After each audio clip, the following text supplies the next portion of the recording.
미국의 조선선은 상당히 황폐해져 있는 상황입니다. 그렇지만 한국이 와서 우리가 함께 재건하길 바랍니다. 또 하나 우리가 의논해야 될 일은 군사장비 구매에 대한 것입니다. 미국은 세계 최고의 군사장비를 만듭니다. B-2 버머 같은 것은 보셨겠지만 굉장히 성공적이었습니다. 이번에 최근에 그런 작전에서 이 B-2 버머가 왕복 36시간을 비행을 했는데 전혀 아무런 문제 없이 임무를 마치고 성공적으로 다시 돌아온 것입니다.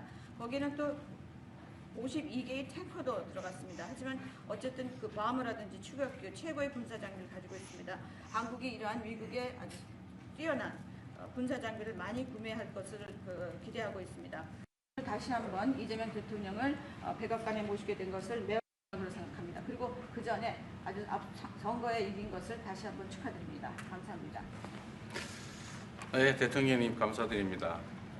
이렇게 시간을 내주셔서 우리 대한민국 국민을 대표해서 감사 말씀을 드리면서 우리 대통령께서 이 오벌 오피스를 새로 꾸미고 있다는데 정말로 밝고 황금색으로 빛나는 게 정말 보기 좋습니다. 품격이 아주 있어 보이고 미국의 새로운 번영을 상징하는 것 같습니다. Mr. President, let me begin by thanking you on behalf of the Korean people. I would like to thank you for giving your time for today's meeting. And I heard that you recently redecorated the Oval Office, and I would like to say that it looks very bright and beautiful, and it has the dignity of America, and it symbolizes the new future and prosperity of America. 미국을 다시 위대하게 만드는 것이 우리 대통령님의 꿈인데 미국이 다시 위대하게 변하고 있는 것 같고 그게 다우존스 지수에서도 그게 나타나는 것 같습니다. 제가 보니까 사상 최고치를 경신하고 있던데 오늘은 잠깐 조정되고 있지만 아주 훌륭하게 미국이 다시 위대해지고 있는 것 같습니다. I believe that making America great again is your goal, and I believe that that is what is currently taking place in America. And I think the most symbolic thing of that is the Dow Jones Index, which reached a record high recently, although it went down a bit, but it reached a record high. And so I think that America is becoming great again. 말씀하신 조선 분야뿐만이 아니라 제조 분야에서 르네상스가 이루어지고 있고 그 과정에서 대한민국도 함께 하게 되기를 기대합니다. So I believe that there is a renaissance taking place not only in the shipbuilding sector but also in the manufacturing industry, and I hope that Korea can be a part of that renaissance. 그리고 또 한 가지 제가 꼭 말씀드려야 될 것이 대통령님의 평화를 지키는 기간의 미국의 역할을 넘어서서 새롭게 평화를 만들어가는 피스메이커로서의 역할이 정말로 눈에 띄는 것 같습니다.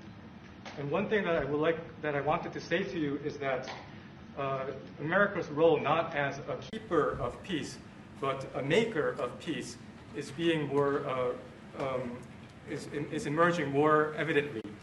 유럽, 아시아, 아프리카, 중동 뭐 여러 곳에서의 전쟁들이 이제는 트럼프 대통령님의 역할로 휴전하고 평화가 찾아오고 있습니다.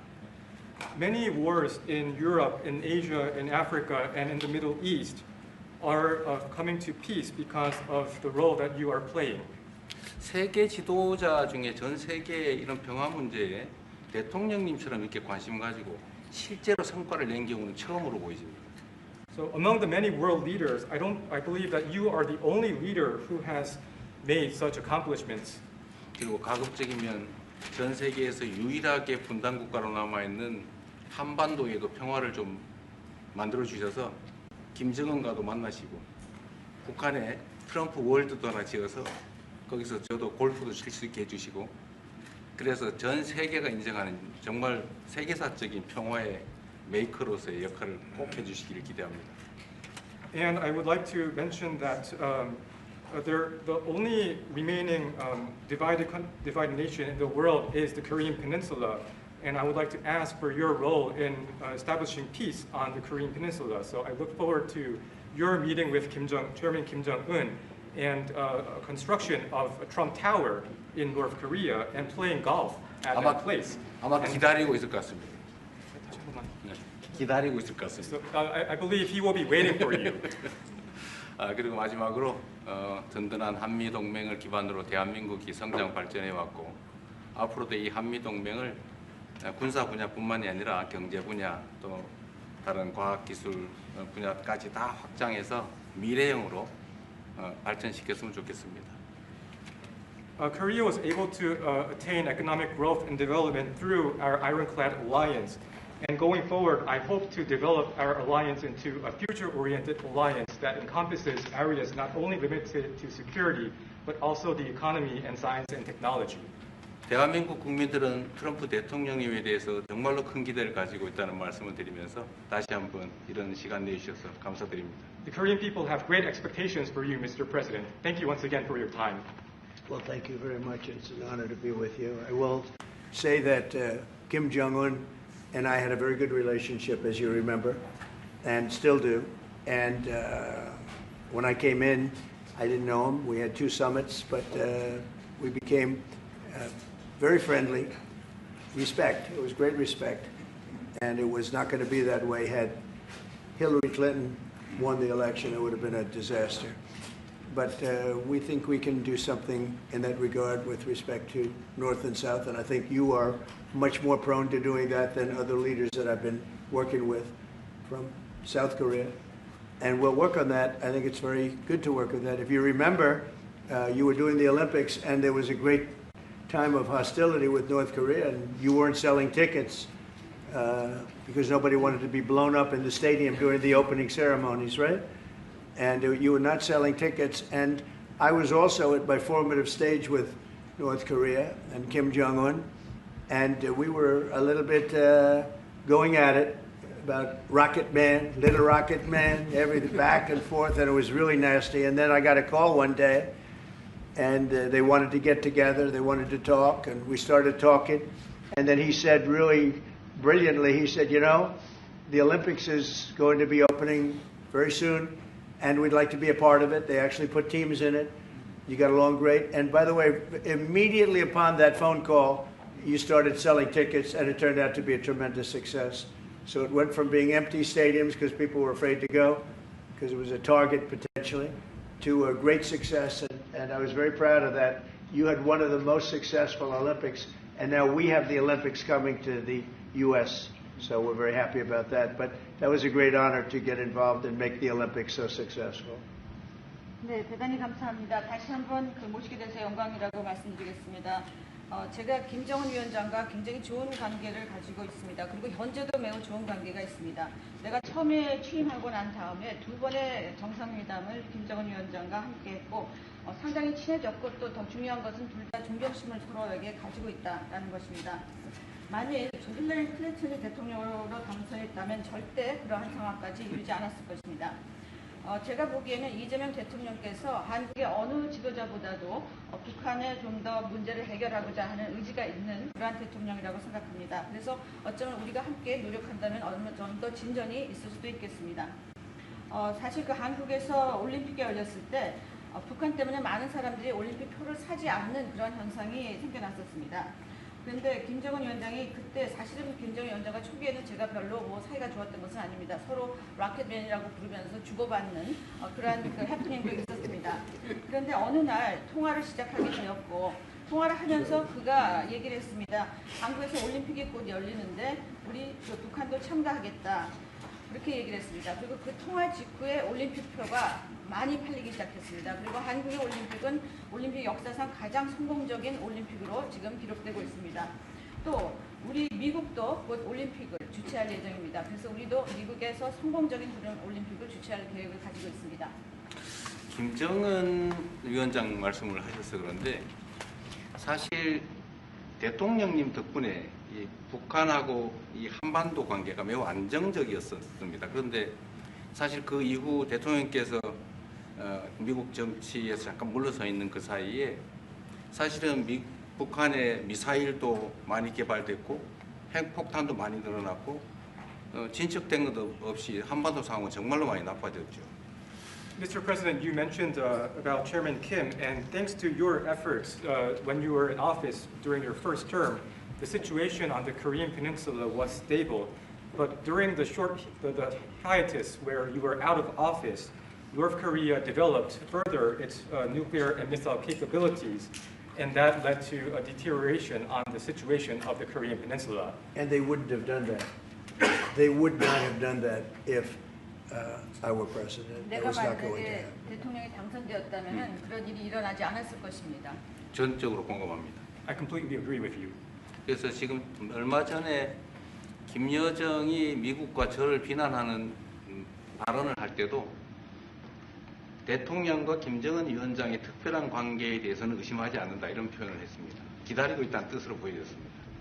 So when Kim Yo-jong, the deputy director of the Workers' Party of Korea, issued a statement denouncing Korea, South Korea, she mentioned about the good relation, the not bad relationship between you and Chairman Kim Jong-un, and I believe that this is a sign that North Korea is waiting. 한반도의 평화의 새 길을 꼭 열어주시기 바랍니다. So I hope that you will usher in a new era of peace on the Korean Peninsula. I will do that, and we'll have talks. He'd like to meet with me. He didn't want to meet with Biden because he had no respect for Biden, but we look forward to meeting with him, and we'll make relations better. You'll help that. You had a lot of leaders. I've gone through a lot of leaders in South Korea. You know, it's been quick. You'll be there for a long time. But we, in the various leaders that I've dealt with, they were not approaching it properly, in my opinion, having to do with North Korea. But I think your approach is a much better one. 네, 그렇게 하도록 하겠습니다. 김 위원장이 바이든 전 대통령을 만나고 싶죠 하지는 않았지만 나는 만나고 싶어 할 것 같습니다. 그래서 그런 그 시도를 하겠고요. 내가 한국의 지도자들을 여러 번을 만나봤는데 제 개인적인 생각으로는 대북 정책이 그렇게 적절하지 않지 않았나 하는 생각이 듭니다. 그래서 이 대통령께서 그 적절한 대북 정책을 통해서 좀 더 그 진전이 있었으면 하는 생각입니다. 저의 관여로 남북 관계가 잘 개선되기 쉽지 않은 상태인데 실제로 이 문제를 풀 수 있는 유일한 인물이 트럼프 대통령이십니다. So resolving this issue through my engagement is not an easy thing. And the only person that can make progress on this issue is you, Mr. President. 대통령께서 피스메이커를 하시면 저는 페이스메이커로 열심히 지원하겠습니다. So if you become the peacemaker, then I will assist you by being a pacemaker. That's good. We can do big progress, I think, with North Korea. Absolutely. 네, 북한에 대해서 큰 진전을 함께 이루어 나갈 수 있다고 믿습니다. 감사합니다. Thank you very much. Thank you very much. Okay. Good job. Okay, questions, please. Mr. President, when you met with Russian President Vladimir Putin, how soon did he say that he wanted to sit down with Ukrainian President Zelensky? Russia, as of now, says there's no meeting on the books and no agenda is set. Well, that's going to be up to them. It takes two to tango. I always say it. And they should meet, I think, before I have a meeting and probably close the deal. But I think it's appropriate they meet. They do not exactly get along well, as you can understand. And I'm sure it's a meeting that perhaps he didn't like. But he wasn't happy about coming to the United States either. That was a big concession, and I appreciate the fact that he did. You know, I've always had a very good relationship, despite a fake Russia haunt that we had. But we've always had a great relationship, very good relationship, strong relationship with Russia. That's a good thing, not a bad thing, by the way. That's a very good thing. And it's good to get along with Kim Jong-un, and it's good to get along with everybody, including President Lee. It's good to get along, and I get along with the foreign leaders. You see that with the biggest group of foreign leaders that we've ever had. Don't forget the European Union was here also representing a large group of countries just recently. So I believe that we're going to get that war straightened out. We're going to get it done. I don't know that they'll meet. Maybe they will. Maybe they won't. They'd like me to be at the meeting. I said, you guys ought to work it out. It's between you. It's not us. Now, in the meantime, we're not spending any money on, as you know, on Ukraine. We're selling military equipment to NATO. NATO now is taking in, excuse me, NATO now is taking in a large amount of money from the countries. They're taking in 5% of GDP versus 2%. They're paying the 5%. They never paid the 2%, most of them, or a lot of them. NATO has a lot of money. We are selling military equipment to NATO at full price. And NATO's distributing that equipment to wherever they are, I mean, perhaps to Ukraine. So NATO's working with Ukraine. Biden was giving hundreds of billions of dollars, just willy-nilly, just giving money. He had no idea where it was going. It was terrible what was happening. So we're not involved anymore in terms of the cost. We're in for $350 billion. As you know, I also got the rare earth deal done with Ukraine, which was worth much more than the $350 billion. But I'm not interested in the money so much, even though we've done a great job in that regard. I'm not interested in that. I'm interested in stopping a war where last week 7,109 soldiers died, both Russian and Ukraine. It's such a waste of life and humanity. They're not from this country. They're not from any other country other than Ukraine, for the most part, other than Ukraine and Russia. But it's a very important thing to me to stop it. I stopped 7 wars that were raging, one for 31 years, the Congo, and as you know, Rwanda, one for 35 years. I don't have to go into them. You know the list better than I do. But we stopped a lot of wars, including, you think about it, India and Pakistan, which was probably 2 weeks away from being a nuclear war. They were shooting down airplanes all over the place. So I'm very proud of that. I thought this would be, in many ways, the easiest way. I have a very good relationship with Putin. I thought it would be the easiest one to stop, and it's really not. It's very complex. It's very personal from their standpoint. There's tremendous dislike personally between the two men, and we're going to have to straighten that out. But I would like to see them meet first. They'd like me to be there. I may be there. I may not. I'll see. But I wanted them to work out their differences first, because it is ultimately between them. And when that happens, I think we'll get an end. Maybe they meet, maybe they don't. How long are you willing to let this play out? And if they don't meet, will there be consequences, and how soon for Russia? Yeah, there could be very big consequences, but we'll see what happens. There might be very big consequences, because this is something that has to end. This war would have never taken place, and for 4 years it didn't take place. But if I were president, this war would have never taken place. There has not been a war like this since the Second World War. This is the biggest thing that's happened in terms of warfare, wars. It's a whole new form of fighting. It's a drone fighting. It's a drone war. No, a drone war never existed before. And we're actually studying it from the standpoint of Pete Hegseth and everybody. We're studying it and studying it very carefully. This is a whole new form of war, but it's a violent war. And there has been nothing like this since the Second World War. So we'll see what happens over the next week or two. And at that point, I'll step in very strongly. And if I have to be there, I'll be there. And we'll either have a deal or we won't. But a lot of people are dying, and I want to get us... Mr. President, Kim Jong-un wants to meet. When do you want to meet with him? With who? You said the North Korean leader wants to meet. How soon would you? We want to have a meeting. I like to have a meeting. I get along great with him. You know, you were there. We even had a press conference. He had his first press conference. Kim Jong-un had a press conference. This was a little different press conference. I said, have you done a press conference before? No. And you know what? He did great. It was a great press conference, actually. It was historic. I doubt he's done one since. But I said, would you like to meet the fake news? Because whatever you want to do. And they came in like, you've never seen anything like it. And then he said, enough. And that was the end of the press conference. That was the end. It ended very rapidly. But I think he had a good time. I look forward to meeting with Kim Jong-un in the appropriate future. Would you reduce the number of forces in South Korea so that the United States could have more flexibility in the region? Say it? Would you consider reducing the number of U.S. forces in South Korea so that the United States can have more Well, flexibility? I don't want to say that now, because we've been friends and we're friends. And look, we have a lot of people over there. We have over 40,000 troops in South Korea. As you know, South Korea agreed to pay for that during my last term. And then when Biden came in, they complained to Biden that I wasn't a nice person. And he agreed not to pay. He gave up billions of dollars. We were getting paid billions of dollars. But then Biden ended that for whatever reason. It's unbelievable that he did. But we have a very good relationship militarily.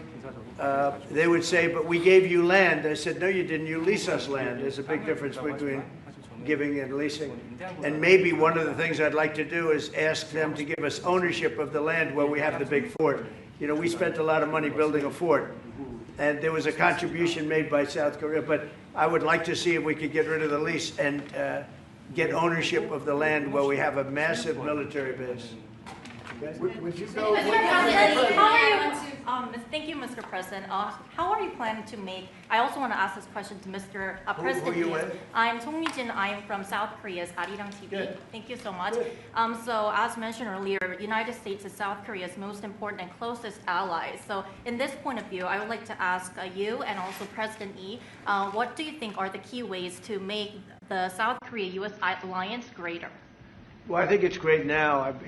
I feel very warmly toward South Korea. I will tell you that I have a lot of people in business that I deal with that are from South Korea. They love Trump because they feel I've saved. I think you would have had a nuclear war if I weren't. I think you would have had a nuclear war, North Korea and South Korea. I think it would have been a disaster. You're only 60 miles away from Seoul. They don't even need nuclear. They have their cannons, howitzers, and they have them buried in the mountain. You know what I'm talking about. And I think you would have had, if I didn't win that election, if Hillary Clinton, crooked Hillary, won that election, I think you would have had a nuclear war. It would have taken place, and it would have been horrendous for everybody, including them. It would have been very bad for them because we would have had to enter the picture, and we are the most powerful nuclear country in the world by far. Russia's second, China's third. China's going to catch eventually, 5 or 6 years. They're working to catch. One of the things we're trying to do with Russia and with China is denuclearization. And it's very important. One of the things I discussed with President Putin the other day, it wasn't just that, it was also other things. And I think the denuclearization is it's a big aim. But Russia's willing to do it, and I think China's going to be willing to do it too.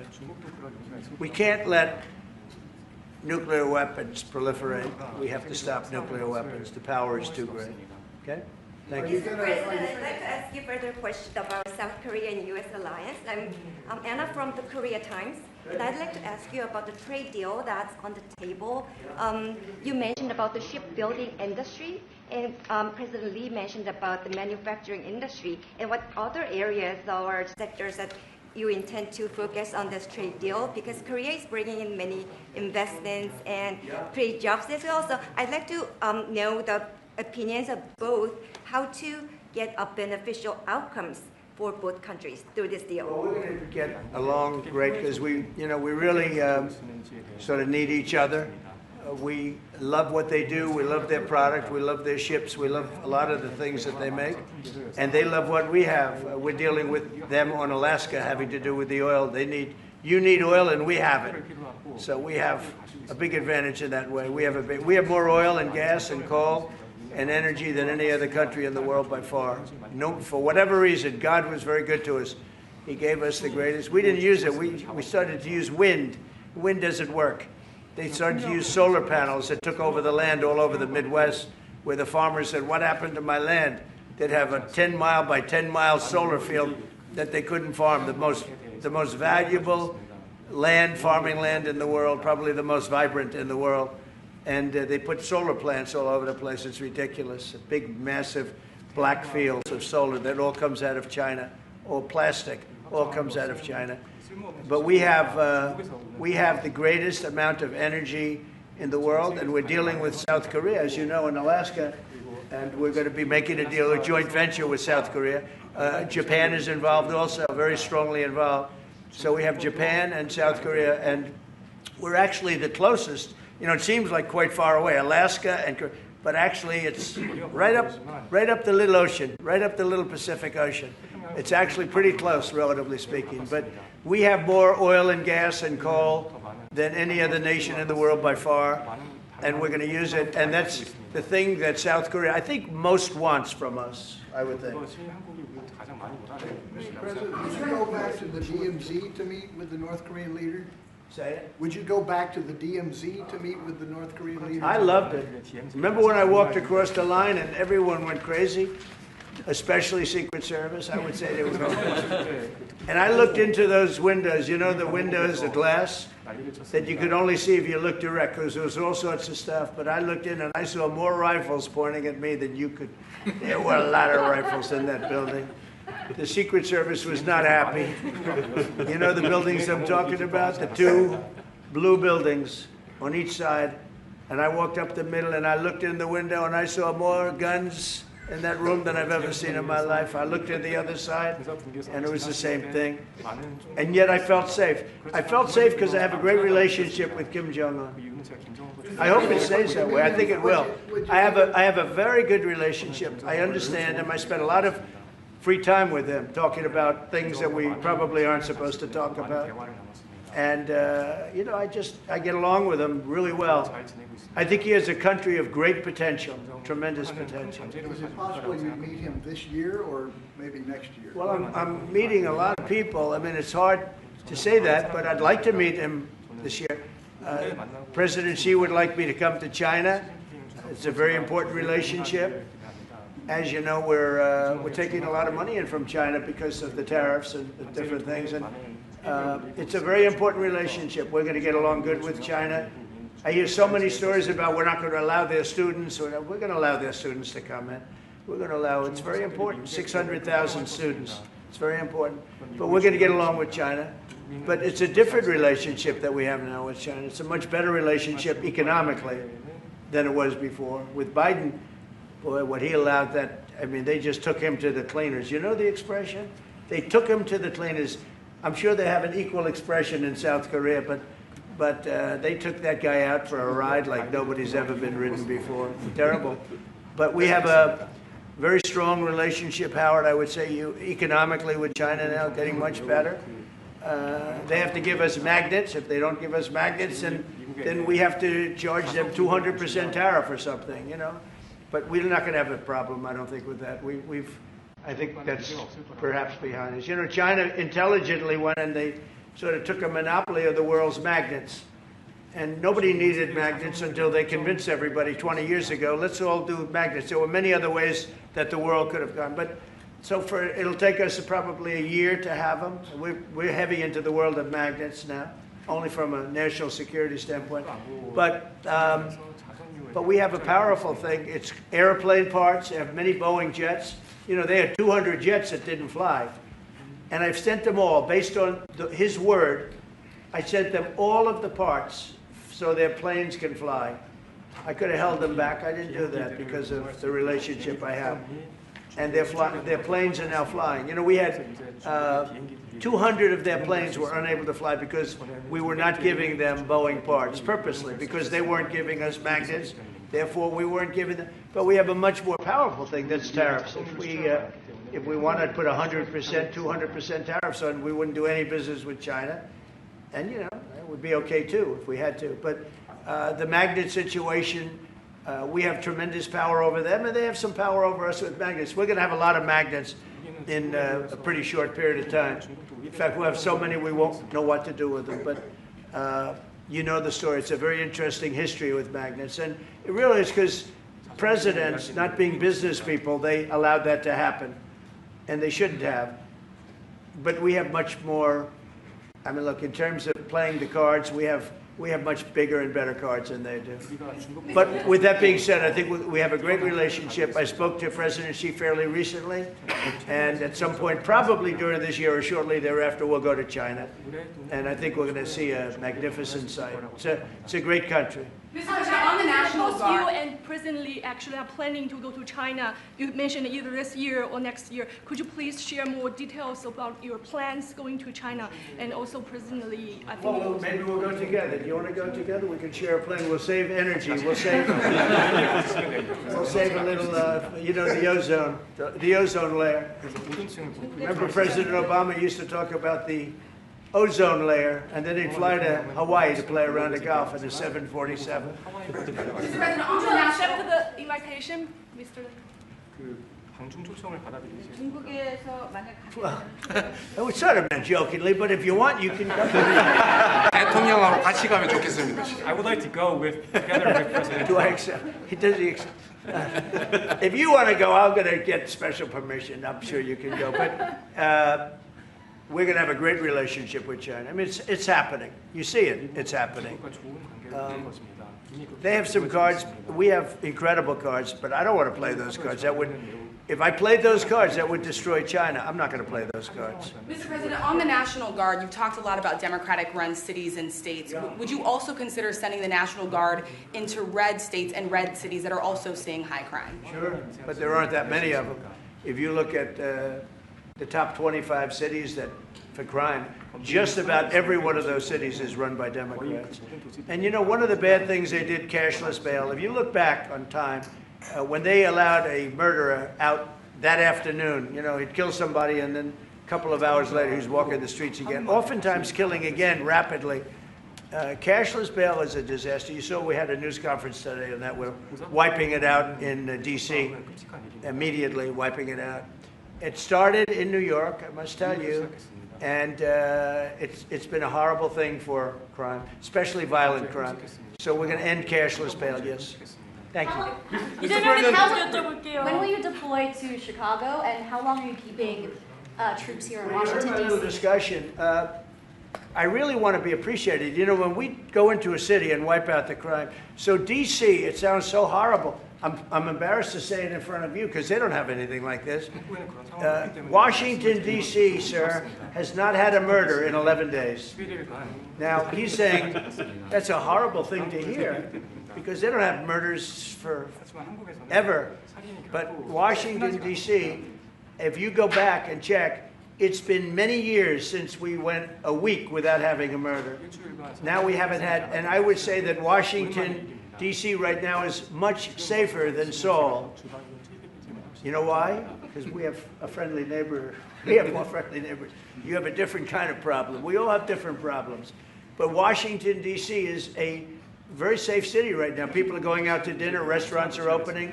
Restaurants that were going to close are now going to stay open. Friends of mine are going out to dinner all the time. They didn't go out to dinner for 4 years. It went rampant during the Biden years. Just rampant. That's why Susie is very close to the mayor and has a lot of respect for her, but I view it maybe a little differently because the mayor would say that it's gotten better for 30 years, it's gotten better. No, it's gotten worse. And the worst day of all was when we just got to office for the second time, and it's in very bad shape. So the mayor shouldn't be saying that violent crime has been getting better. It's been getting much worse. And the day I took office, it was the worst. And we did some minor things, made it a little bit better, but then we said, look, we got to stop it because too many people are getting killed. And we have not had a murder in 11 days. It sounds crazy. I hate to say this in front of this gentleman who I respect, because they don't have murders for years. But we have not had a murder in 11 days. And that's going to go on for a long time. And there will be, I guess, it'll happen a little bit, but we have a very safe city. This is one of the safer cities right now in the country. And in a short period of time, it'll be like the border. Nobody came in through our border for the last 90 days, 3 months. We had 0 illegal aliens from the Congo, from South America, from all over the world, from prisons coming in, pouring into our country. Nobody, not one person. And this is done by a liberal group, a liberal think tank. They do the work. Not one person has come into our country. Think of that. It's been amazing. And I didn't have to go back to Congress and ask. Biden could have done this by himself. I did. I said, close the borders. We had the great Tom Homan. We had Christie, as you know, Christie Noem, who did a fantastic job. She's doing a fantastic job. Pete Hegseth has been incredible with the, as I call it, the Department of War. You know, we call it the Department of Defense, but between us, I think we're going to change the name. You want to know the truth? I think we're going to have some information on that maybe soon, but I think because, you know, Department of Defense, we won the World War I, World War II. It was called the Department of War. And to me, that's really what it is. Its defense is a part of that. But I have a feeling we're going to be changing. I'm talking to the people. Everybody likes that. We had an unbelievable history of victory when it was Department of War. Then we changed it to Department of Defense. So that's a little thing, has nothing to do with your country, but it's something that I think you're going to be hearing about or seeing about over the next couple of weeks. Probably that change is going to be made over the next week or so. Are there 2 Koreas, North and South, or is there one Korea waiting to be unified? Well, I know it is 2 Koreas. I mean, you know, there was one Korea. It was a very large country. and a very powerful country. And it was a country that went to war with China. President Xi explained it. Went to war with China many times over the last 2,000 years. He had many, I think he told me 51 times. So I remember I went to President Xi, I said, you know, we're having a problem with North Korea. Straighten it out, would you please? He said, well, we have been to war with them. And I think he said 51 times. But at that time, it was the whole of Korea. It wasn't, you know, North and South. And after he explained it, I said, all right, not going to be that easy. I guess you're right. But, you know, you had one Korea, and it was a very big, powerful nation. Now you have two big, powerful nations, but you have essentially a wall in between. Can you elaborate the comments, the post and comments you made on South Korea early this morning, like raids on churches, going into U.S. military base, purge, revolution. How do you think about it? 이재명 대통령께도 질문드리겠는데요. 저희가 이제 빛의 혁명이나 내란 사태 극복하는 과정에서 이런 일들이 좀 벌어졌다라고 말씀하신 것 같은데 그 부분 설명해 주십시오. I heard from Intel that there was a raid on churches. We're going to talk about that later. I haven't spoken about it yet, but when we meet, and you know that would be too bad if that's the case. But I did hear that from Intel that there was a raid on churches, closing some churches. So we'll talk about that later. I could ask you now if you want. Mr. President, what conversation? Wait a minute, please. If you'd like, because it didn't sound to me like South Korea. 아주 간단하게 말씀을 드리면 지금 대한민국은 아시는 것처럼 친위 쿠데타로 인한 혼란이 이제 극복된 지 얼마 안 된 상태고 그 내란 상황에 대한 국회가 임명하는 국회가 주도하는 특검에 의해서 사실 조사가 진행 중입니다. 물론 저의 통제하에 있지는 않지만 하여튼 대한민국 검찰이 하는 일은 검사가 하는 일은 팩트 확인, 팩트 체크인데 미군을 직접 수사한 게 아니고 그 부대 안에 있는 한국군의 통제 시스템이 어떻게 작동했나를 확인한 것 같습니다. 나중에 좀 더 자세히 설명을 드리도록 하겠습니다. So it hasn't been long since Korea has overcame the political turmoil following the self-coup by the former president. Currently, there is a fact-finding investigation by a special prosecutor that was appointed by the National Assembly. And this special prosecutor... Is his name deranged Jack Smith by any chance? They took him from our country. They put deranged Jack. He's a deranged, sick individual. But go ahead. Go ahead. I'm only kidding. Maybe I'm not. And that special prosecutor is not under my control. And so the special prosecutor is conducting a fact-finding investigation. And I would like to explain about what you said about U.S. bases. They did not conduct a search and seizure of American bases, but they looked into the chain of command and the control system of the Korean military.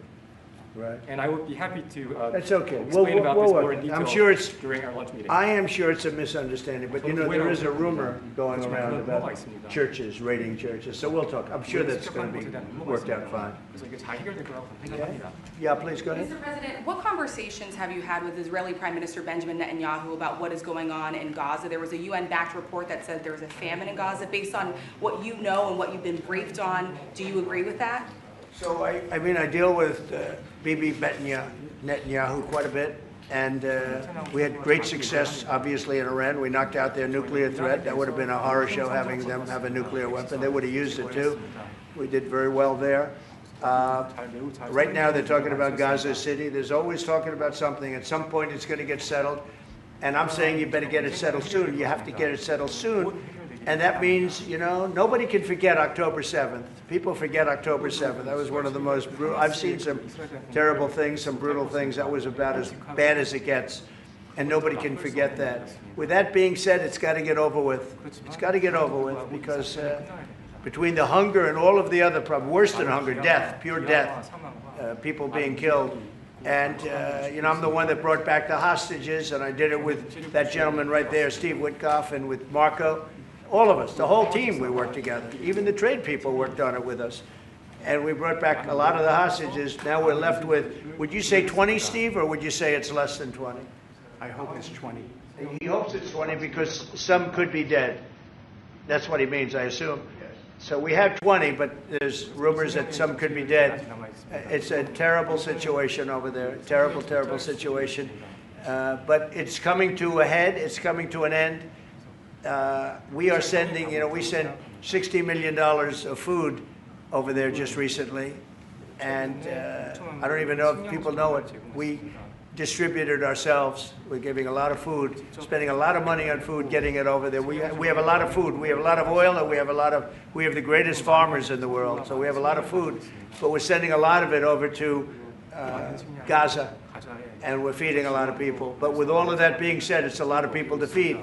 And I think that we will have, I think within the next 2 to 3 weeks, you're going to have pretty good conclusive a conclusive ending. It's a hard thing to say because they've been fighting for thousands of years. If you want to know, that's been a hotbed forever.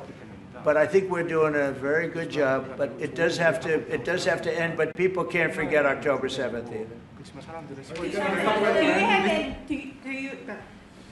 Do you plan to attend APEC summit to be held in Korea? Summit in South Korea? Yes, South yeah, I'd Korea love in to. November. I'd love to. Last time I spoke in front of your parliament, and I love doing that. Beautiful respect they had for our country, and a beautiful room. I remember how beautiful it was, and I enjoyed doing it.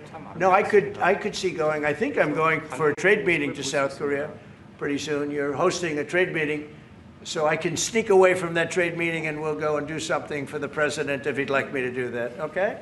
But so we'll be going there fairly soon. If you attend, then it's a good chance to meet up Kim Jong-un again, or maybe Xi Jinping. Then how do you think of it? You mean set them up together? Yes. That'd be interesting. We'll arrange a meeting between you and Kim Jong-un. Would you like that? That's a very tough question right now. I don't know where that question is leading. Anyway, look, I get along great with Kim Jong-un, and if whatever I can do having to do with South Korea and getting people together, you should get together, right? Yes, ma'am. Yes. Yeah. I want to ask. Turned out to be the worst one in the room. I want to ask about MASCA project. MASCA project. Make great again. Shipbuilding. Yeah. Oh yeah, sure. Yeah. We're going to do that. Yeah. I think we're going to do that very strongly. We're going to have a big, within a period of, it takes a while. That's a hard one to start. Some companies you can start easily. Shipbuilding's a tough one to start, but we'll be doing that. Now, with that being said, we make the best submarines anywhere in the world. We make submarines. We're 25 years ahead of anybody else in submarines. So we do that, we do that. But we really gave up the shipbuilding industry foolishly many years ago. But we're gonna start it up again. We're gonna be making our own ships again soon. Okay, how about one or two more? Have you been briefed on the search of John Bolton's home and office from Friday? Have you been briefed on that? I have not been briefed. No, I read it just like you did. I was never a fan of his. I thought he was stupid. I thought he was, a guy that only wanted to go into war. He liked killing people. I thought he was essentially a bad guy, but I'm not involved in that. No, you'd have to ask Pam Bondi about that. Are more raids coming, sir? Are more raids like that coming, sir? Are more raids like the one on John Bolton's house coming? More raids? I don't know.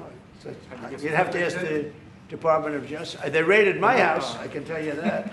They did a big raid on my house. They took away everything that wasn't pinned down, and they took away some of that too. No, they raided Mar-a-Lago. They started that. These were bad people that we had in our government before. They raided Mar-a-Lago. They went into my wife's area. They went into my son's area, my young son. And what they did was a disgrace. But how did it work out? Oh, I see. We're in the overall. Oh, I guess it didn't work out too well for them, did it? They are bad people. They're sick. They're sick people. And they came in with their guns into Mar-a-Lago, and like 98 people. I wasn't there. Fortunately, I wasn't there. But they are very evil, very sick people, that group. And if they would have won the election, this country wouldn't exist as we know it. This country would have been a failed country. and now it's the hottest country anywhere in the world by far. We are the hottest country in the world by far. Okay, another question. One more on Gaza. Yes, sir, go ahead. Yeah. President Lee met with the Japanese Prime Minister before this summit. That's good. So is there something to discuss regarding the cooperation among the South Korea, U.S., and Japan? I think so. Look, Japan is a great ally of us, and I had a little bit of a hard time getting you two together because you're still thinking about comfort women, right? Comfort women. That's all they wanted to talk about was comfort women. And I thought that was settled a few times over the decades. But there is an overlapping problem with that. Perhaps I'm wrong in saying it. Perhaps this isn't right, but the whole issue of the women, comfort women, very specifically, we talked, and that was a very big problem for Korea, not for Japan. Japan wanted to go. They want to get on, but Korea was very stuck on that. You understand? So I don't know. Perhaps you'd like to answer. It's a good question. It was hard getting Japan and Korea together because of what took place a long time ago. But Japan wants to do it, I can say. Korea is a little bit more tenuous, please. 지금 질문은 그 3자 협력에 대해서. 우리 한미일 협력은 매우 중요한 과제고 또 한미 관계의 발전을 위해서도 한일 관계가 어느 정도 수습이 돼야 됩니다. Trilateral cooperation among Korea, the U.S., and Japan is very important, and better Korea-Japan relations is also important for the Korea-U.S. relationship as well. 그래서 대통령께서 한미일 협력을 매우 중시하고 계시기 때문에 제가 대통령을 뵙기 전에 미리 일본과 만나서 대통령께서 걱정하실 문제를 다 미리 정리했다 이렇게 생각해 주시면 좋겠습니다. Because I know that President Trump, that you put emphasis on trilateral cooperation, right. I made a visit to Japan before coming to the U.S. to settle the difficult issues that we have. Good. Well, Japan wants to get along very well with you, and I find them to be great people, great country, obviously, and they want very much to get along with South Korea. And you have something in common, you know, you want to solve the North Korea problem. But Japan very much wants to get along with you, and I'm sure they will. I find the people that I deal with to be wonderful people, as I do with you. 이번에 일본에 가서 이시바 총리를 만났을 때 그 전에 우리가 가지고 있던 여러 장애 요소들이 많이 제거됐다는 생각이 듭니다. So when I visited Japan and met with Prime Minister Ishiba, I realized that many of the obstacles that existed between our two countries have now been removed. True. During my term, we removed them during my term. There was an overlay a little bit, but we removed many of those obstacles during my term. And you know, if you look at Prime Minister Abe, who was a great man, he was a great friend of mine, and he was assassinated. But he felt very warmly toward your country, I can tell you that. And the current Prime Minister, who I've gotten to know very well, feels the same way. So I think you're going to have a great relationship with Japan. Steve, go ahead. Just to close the loop on Gaza, is there a diplomatic push underway to try to get all this to end? Oh, there's a diplomatic push? No, is there? There has been, yeah, sure. Right now, Steve, I would say very serious diplomatic push. Marco or Steve, Marco, do you want to answer that first? Yeah, it's never stopped. We've always looked to find a solution there. Ultimately, as the president said, we want it to end. It has to end with no Hamas. Thank you, sir. Steve, where are we? I would say that we wouldn't be anywhere but for the president's truth last week, which was a statement to Hamas that they better get their act together and get to the peace table. But for that, it would have been all stalled. So, as usual, he is the man who moves it. Thank you, sir. Thank you. Thank you very much, everybody. Thank you, guys. Let's go. Head out. Start moving. Thank you. Thanks, guys. Let's go. Thank you. Straight out the door. Thanks, guys. Let's go. Thanks, guys. Jails, let's go. TV, let's go. Come on. 아주 관심 많아요. Let's go. Head out. Thank you. Thanks, guys. Please keep moving going. Thanks, guys. This way. Thank you. Keep going. Keep going. We're out. We're out. Thank Let's you, go. guys. Out the door. Thank you. If you want to hold in there until we get a wrangler.